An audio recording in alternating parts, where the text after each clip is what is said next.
नमस्कार मैत्रिणो, आज आपण इथे हे काळे वांगे घेतलेले आहे आणि वांगे छोटे छोटेच घेतलेले आहे. आणि मला रोज संध्याकाळी थोडीशी काळी आमटी लागते, म्हणजे काळी भाजी करावी लागते. कारण पातळ भाजी असली तर कारण सकाळी डब्याला मुलांना कोरडी भाजी द्यावी लागते आणि संध्याकाळी अशी थोडीशी पातळ भाजी किंवा भाकरी, ज्वारीची भाकर. तर इथे संध्याकाळी आता ही वांग्याची भाजी करायची होती, तर वांग्याच्या भाजीसाठी शेंगदाणे थोडे भाजून घेतले. त्याच्यानंतर एक कांदा भाजून घेतला होता आणि लसूण घेतला, आलं घेतलं. तर ह्या ठिकाणी सगळ्यात आधी आपण इथे शेंगदाणे जे भाजलेले होते त्याचा शेंगदाण्याचा एक कूट करून घेणार आहोत. या ठिकाणी शेंगदाण्याचा बारीक कूट करून घेणार आहोत. तर आपला हा शेंगदाण्याचा बारीक कूट तयार झालेला आहे. त्याच्यानंतर जे वाटण्यासाठी घेणार होतो आपण, तर इथे एक कांदा भाजलेला होता आणि लसूण आणि अद्रक असं हे घेतलेलं आहे. ते सुद्धा असं त्याचं थोडंसं पाणी टाकून आणि त्याचं सुद्धा आपण इथे वाटण तयार करून घेणार आहोत. त्याच्यात थोडंसं वाटलं तर मी जिरं टाकलेलं आहे आणि ते छान असं हे थोडंसं पाणी टाकून आणि त्याचं वाटण तयार करणं. आधी थोडंसं दळून घेणार आहोत आणि मग त्याच्यात पाणी टाकणार आहोत.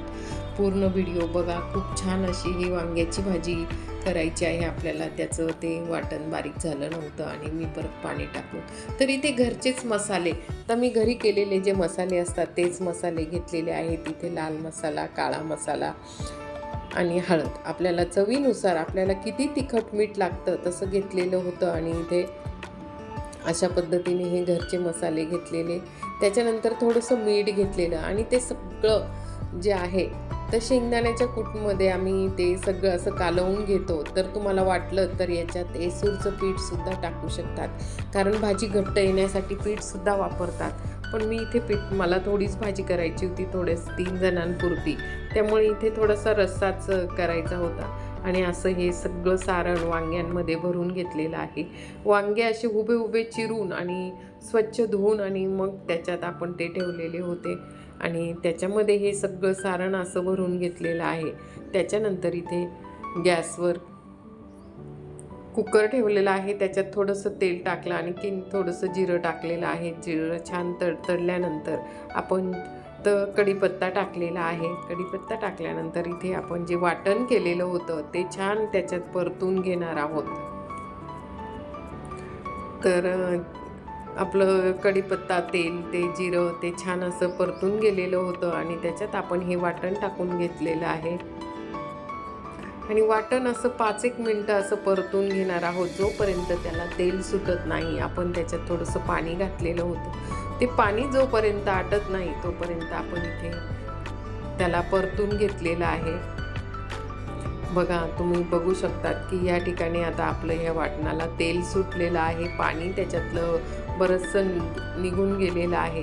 त्याच्यानंतर आपण इथे एक वांगं असं छान त्याच्यात टाकून घेतलेलं आहे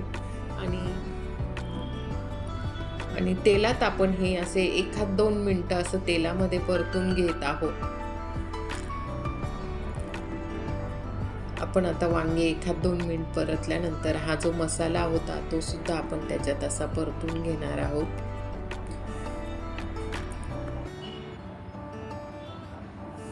बघा, अशा पद्धतीने आपण इथे हे परतून घेत आहोत.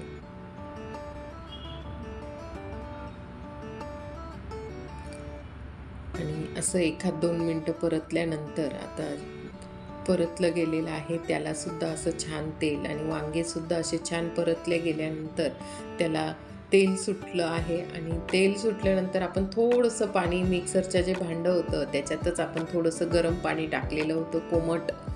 तर ते कोमट पाणी आपण त्याच्यावरून, तर भाजीला तरंग यावी याच्यासाठी आपण पाणी जे वापरतो तर ते थोडंसं कोमट करूनच घेतलं पाहिजे. आणि मसाला छान असा थोडंसं पाणी टाकून परतून घेत आहोत आणि त्यालासुद्धा असं छान तेल सुटलेलं आहे. तेल सुटल्यानंतर आपण इथे परत थोडंसं पाणी टाकलेलं आहे आणि आपल्याला जितका रस्सा लागतो तेवढा आपण इथे करणार आहोत.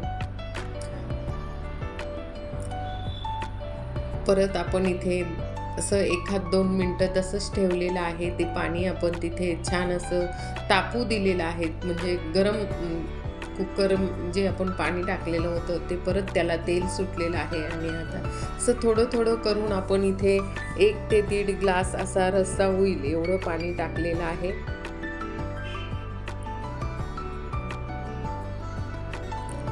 आणि आता पाणी टाकल्यानंतर लगेच उकळी येणार आहे भाजीला आणि उकळी आली की आपण इथे कुकरचं झाकण लावून घेणार आहोत.